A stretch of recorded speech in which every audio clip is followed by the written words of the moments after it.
Patay ang isang lalaki sa Negros Occidental matapos tagain umano ng sarili niyang anak. Sa Batangas City naman, nakasalampak lang sa sahig ang mga estudyante sa isang paaralan, kaya pansamantala silang nanghiram ng mga upuan. Yan ang unang balita ng host ng GMA Regional TV Live na si Nico Sereno. Nico? Susan, hinihintay pa raw ng pamunuan ng Batangas City Integrated High School na dumating ang hiling nilang halos 2,000 upuan bago matapos ang taong ito. Natuldukan na ang ilang araw na pagtitiis ng mga estudyante sa Batangas City Integrated High School.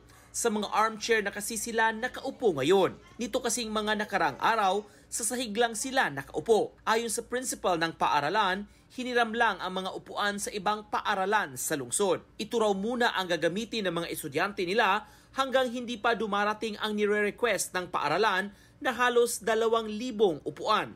May mga paaralan po dito sa Division of Batangas City na labis po ang upuan. So yun po ay ipinahiram. After po mapa-report sa GMA, agad po nung hapon ay nagkaroon po kami ng upuan. Yun nga lamang po ay monoblock pa lang po pansamantala. Then after po a few days, nagkaroon po kami ng armchair. Yun po. So masaya po. Hiling ng mga mag-aaral, sana raw hindi muna ito kunin sa kanilang paaralan. Sana po meron na ng original na upuan, yung pong hindi kami nahihirapan sa pagdodrawing o paggagawa activity.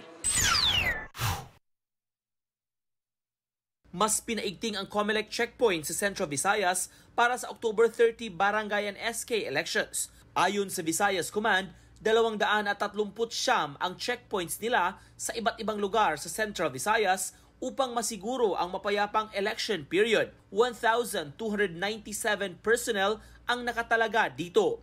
Ngayong buwan, nakatakda naman ang pagsasanay ng mga guro mula sa mga pampublikong paaralan na bubuo sa COMELEC Electoral Board. Ayon sa Talisay City COMELEC sa Cebu, nangangailangan pa sila ng mahigit 100 guro para magsilbi sa October elections. Nagsumiti na ang DepEd Mandaue ng listahan ng mga guro na magsisilbi sa nalalapit na eleksyon.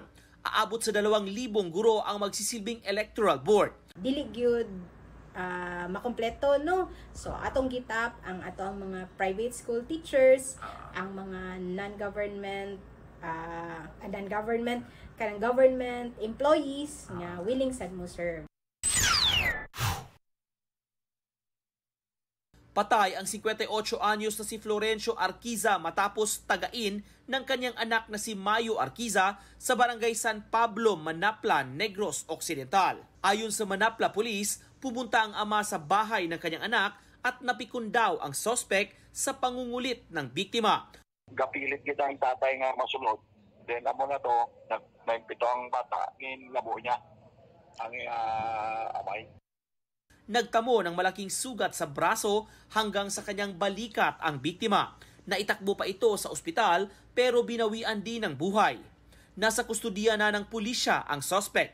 Hinihintay pa ng kapulisan ang desisyon ng pamilya kung sasampahan siya ng kaso. At yan, pinakahuling balita mula sa iba't ibang probinsya sa bansa. Abangan mamaya dito sa Central Visayas ang GMA Regional TV Live, alas 8 pagkatapos ng unang hirit. Susan? Maraming salamat, Nico Sereno.